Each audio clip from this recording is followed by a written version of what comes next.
ৰাজ্য চৰকাৰৰ কৰ্মচাৰীসকলৰ বাবে জনাব বিচাৰিছোঁ এটা ডাঙৰ খবৰ। মুখ্যমন্ত্ৰীৰ অষ্টম দৰমহা আয়োগৰ ঘোষণাৰ পিছতে আহিছে কেইবাটাও ডাঙৰ আপডেট।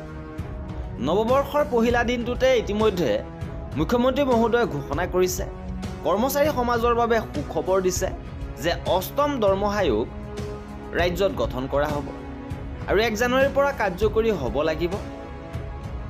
ইয়াকে লৈ পুনৰ কেইবাটাও গুৰুত্বপূৰ্ণ আপডেট আহিছে। সবিশেষ আপোনালোকক জনাব বিচাৰিছোঁ, ভিডিঅ'টো প্ৰথমৰ পৰা শেষলৈকে চাই থাকিব। ৰাজ্যিক কৰ্মচাৰীলৈ সুখবৰ কঢ়িয়াই অচিৰে ৰাজ্যত অষ্টম দৰমহা আয়োগ গঠন কৰা হ'ব। নৱবৰ্ষৰ দিনটোতে মুখ্যমন্ত্ৰী ডক্টৰ শৰ্মাই কৈছে, কেন্দ্ৰীয় চৰকাৰে ইতিমধ্যে অষ্টম দৰমহা আয়োগ গঠন কৰিছে। দেশৰ কোনো ৰাজ্যই এতিয়ালৈকে ৰাজ্যিক পৰ্যায়ত দৰমহা আয়োগ গঠন কৰা নাই।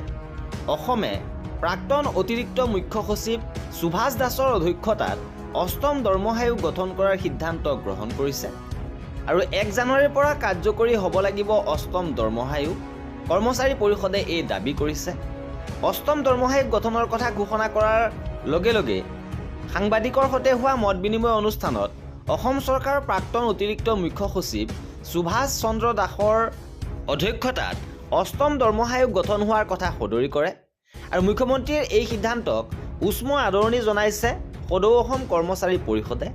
এক বিজ্ঞপ্তিত সদৌ অসম কৰ্মচাৰী পৰিষদৰ সভাপতি দীপেন শৰ্মা আৰু সম্পাদক প্ৰধান পংকজ বৰ্মনে অসমৰ শিক্ষক কৰ্মচাৰী সমাজৰ দীৰ্ঘদিনীয়া আশা আকাংক্ষা অষ্টম দৰমহা আয়োগৰ প্ৰতিবেদনত প্ৰতিফলিত হ'ব বুলি আশা প্ৰকাশ কৰে।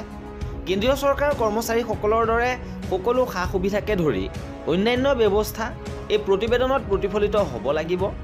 লগতে তেওঁলোকে কয় যে চলিত বৰ্ষৰ 1 জানুৱাৰীৰ পৰা কাৰ্যকৰী হোৱাকৈ কম সময়ৰ ভিতৰত প্ৰতিবেদন কাৰ্যকৰী হ'ব লাগিব। বিবৃতিটোত পুনৰ কোৱা হৈছে যে পূৰ্বৰ দৰমহা আয়োগৰ আশাসমূহ সমাধান হ'ব লাগিব। তেওঁলোকে বিজ্ঞপ্তিযোগে কয় যে আমি আশা কৰিম যে কেন্দ্ৰীয় চৰকাৰ কৰ্মচাৰীৰ সমহাৰত নহয় সমপৰ্যায়ত প্ৰতিবেদন প্ৰস্তুত কৰিব লাগে। উল্লেখ্য যে যোৰহাটত অনুষ্ঠিত পৰিষদৰ 40 সংখ্যক সাধাৰণ সভাৰ প্ৰতিনিধি সভাত অষ্টম দৰমহা আয়োগৰ বিভিন্ন দিশ সন্দৰ্ভত বিশেষভাৱে আলোচনা কৰা হয়। ইপিনে মুখ্যমন্ত্ৰীৰ ঘোষণাৰ পিছতে অসম সন্মিলিত শিক্ষক মঞ্চই প্ৰতিক্ৰিয়া প্ৰকাশ কৰিছে, আদৰণি জনাইছে।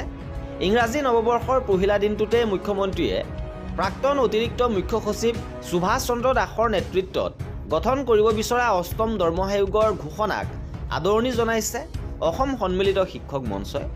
মঞ্চৰ মুখ্য সভাপতি ৰঞ্জিত বৰঠাকুৰ আৰু মুখ্য সম্পাদক উৎপল চক্ৰৱৰ্তীয়ে আজি এক বিবৃতিযোগে এই কথা সদৰি কৰে। কয় যে 2024 পহিলা জানুৱাৰীৰ পৰা কাৰ্যকৰী হোৱাকৈ ৰাজ্যখনৰ শিক্ষক সমাজৰ বাবে কেন্দ্ৰীয় চৰকাৰৰ কৰ্মচাৰীৰ সমপৰ্যায়ত সকলো সা সুবিধা আদায় দিয়ক। ঘোষণা অনুসৰি গঠন কৰিব বিচৰা অষ্টম দৰমহা আয়োগৰ নিৰ্দেশত যাতে কম সময়ৰ ভিতৰতে শিক্ষকৰ অৰ্হতা, কামৰ সামাজিক মৰ্যাদা, দ্ৰব্যৰ সাধাৰণ মূল্য স্তৰৰ ৰাষ্ট্ৰীয় স্তৰৰ লগত থকা পাৰ্থক্য, উৎপাদন গোটৰ পৰা ভোক্তাৰ দূৰত্ব, ব্যক্তিগত অৰ্হতা, কৰ্মস্থলীৰ পৰিৱেশ, ক্ৰয় ক্ষমতা, প্ৰশিক্ষণ ব্যয়, পদোন্নতি সুবিধা, পূৰ্বৰ আসোঁৱাহ আদি বিষয়ত মনোযোগ দিবলৈ চৰকাৰক আহ্বান জনায়। উল্লিখিত আয়োগৰ প্ৰতিবেদনৰ জৰিয়তে অসমৰ শিক্ষক সমাজৰ আশা আকাংক্ষা সম্পূৰ্ণৰূপে প্ৰতিফলিত হ'ব বুলি আশা কৰিছে। কেন্দ্ৰীয় চৰকাৰৰ শিক্ষকসকলৰ সমপৰ্যায়ত বেতন আৰু অন্যান্য সা সুবিধা নিৰ্ধাৰণ কৰিবলৈ সন্মিলিত শিক্ষক মঞ্চই অনুৰোধ জনাইছে। আৰু এয়া আছিলে মুখ্যমন্ত্ৰীৰ অষ্টম দৰমহা আয়োগৰ ঘোষণাৰ পিছতে কৰ্মচাৰীসকলৰ সংগঠনসমূহৰ ফালৰ পৰা অহা প্ৰতিক্ৰিয়া। আৰু পৰৱৰ্তী সময়ৰ সকলো খবৰ পাই থাকিবৰ বাবে আমাৰ চেনেলটো ছাবস্ক্ৰাইব কৰি ৰাখিব। ভিডিঅ'টো শেষৰলৈকে চোৱাৰ বাবে বহুত ধন্যবাদ।